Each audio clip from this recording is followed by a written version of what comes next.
This is Jonathan. You're listening to The Plunge, where we have a quick immersion in the facets of a movie that make it great. Alright, so normally when I do one of these, it is a long process. These talks generally start out as what equates to a research paper. Here's a thesis, here are my supporting arguments, here's my evidence, here's my conclusion, in order to prove a point, basically. So we're straying away from that sort of formula today on this particular subject. And it's because it's a subject that I think needs to be handled in a certain period of time. We have the Dune movie coming out pretty quickly, and I realized that if I put in the amount of time that it would take to sort of put all this chicken scratch on paper, edit it, etc., before talking about it, it'd be a bit. This is a process that takes quite some time for me, and I don't have the benefit of kind of this being the only thing that I do on a daily basis, so it's a process. That being said, because Dune is coming out rather soon, and because the media embargo was lifted on the movie itself, Denis Villeneuve's Dune, that was supposed to be released, I believe, last December, there are some really lava hot takes on it, particularly regarding the character of Paul Atreides. And Paul is one of my favorite characters in literature, and it's not because he's a hero, it's actually because of what he represents in terms of an idea. And there's nuance to it that doesn't really exist with other characters. We've seen fate cross characters before across literature. This is sort of a even larger take on that. So with that being said, we're going to kind of dip into why Paul is not the savior of Dune and why he is not the hero of the story. So in order to understand what happens in Dune, you need a little bit of a backstory. You kind of get it through the book. It takes a bit to get there. When we first meet Paul Atreides, he is being tested by Gaius Helen Mohiam, who is a Reverend Mother of the Bene Gesserit Order, and that's sort of where his story really starts kicking off. That's where words like Kwisatz Haderach start getting thrown around and stuff like that. So let's talk about these first. So since we already kind of brought the Bene Gesserit into this, let's talk about their order. The Bene Gesserit are an all-female order who use melange, or the spice, to unlock physical abilities and powers and things that they have learned over the years, as well as other memory, which is the memory of all the females who came before them. They are unable to reach the male side, but they are in full control of the female side. They can do things like store poisons and toxins inside their body and neutralize them. They can pitch their voice so that it compels the target to do what they want them to do. They're really ubiquitous throughout the universe. They like to sort of paint themselves as wanting to help out and aid humanity, sort of thing. But in reality, the Bene Gesserit have a plan to basically conquer the universe. In order to do this, they need two things. They need their perfect human, which is what the point of their breeding program is. And so let's talk about that real fast. The Bene Gesserit have a breeding program to create what is called the Kwisatz Haderach. The Kwisatz Haderach is basically a male Bene Gesserit. So they will be able to access both female and male sides of their memory, and they'll be able to have all the powers that the Bene Gesserit have, plus some extra. The breeding program, when we come across it in Dune, is getting close to its end. Basically, what's supposed to happen is Lady Jessica, Paul's mom, is supposed to have a daughter. And that daughter is supposed to wed the Harkonnen heir and have a child. That child is supposed to be a male and supposed to be a Bene Gesserit. I should also note that I missed it earlier, but the Bene Gesserit can control the sex of their children. So they can control whether it's male or female. So it was a conscious choice on Jessica's part, which is why she is kind of looked down upon. But Paul came early. Paul's about a generation early.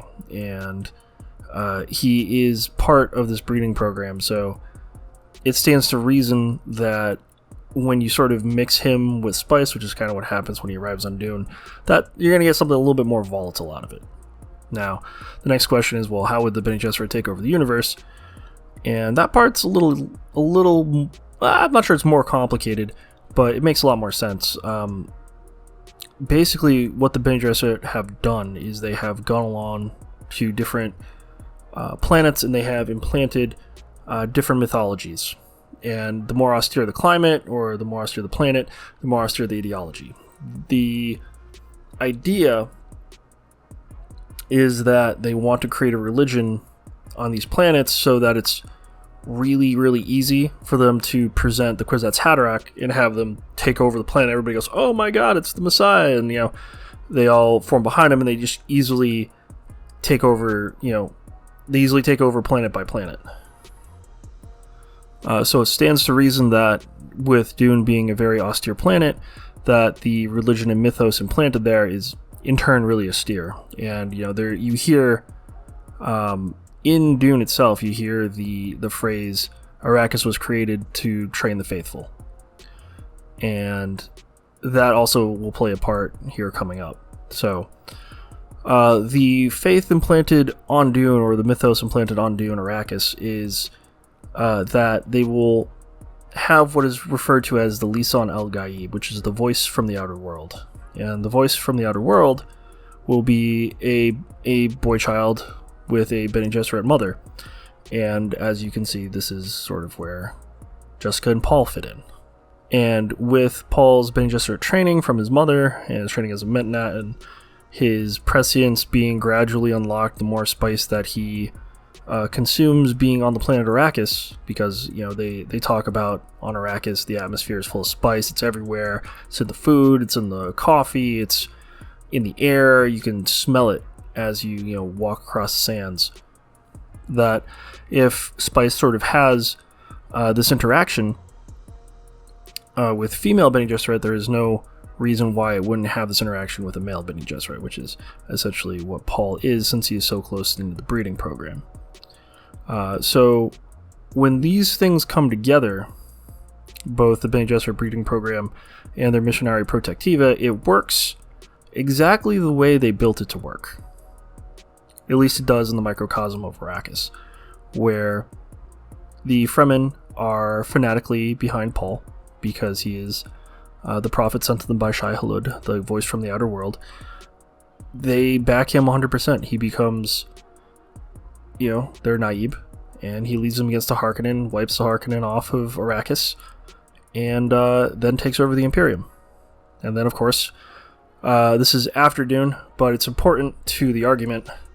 But after usurping the Empire, the Emperor tries to take the planet back, or take his throne back, and that is when the Jihad occurs. And the Jihad is basically Paul's Fremen wipe across the universe and cause millions of deaths.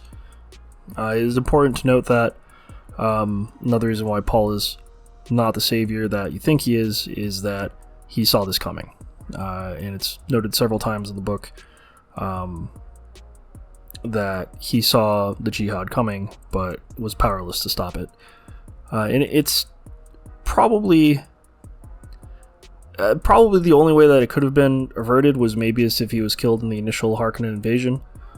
But they still needed Lady Jessica to have a female child, and by that I mean the Bene Gesserit, so that wasn't possible, because that would have sent them back centuries in their breeding program.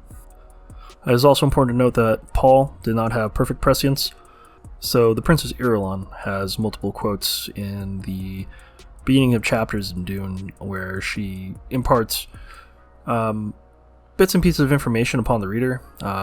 This one, I think it's in Dune Messiah, I might be wrong, but it's the best description for Paul's prescience that I could find, and I think it's probably the best one in the books.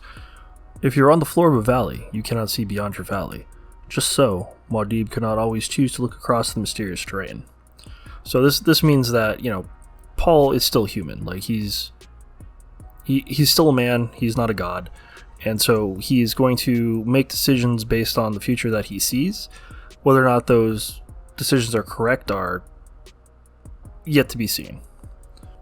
So what winds up happening in Dune is you have this combination of religion and politics that sort of bind together. It's what Frank Herbert calls in the book the whirlwind. It's when religion and politics ride in the same carriage. And the book itself is really meant to kind of show the complications with that. Frank Herbert did say that the point of Dune was basically to say, hey, look out for charismatic leaders.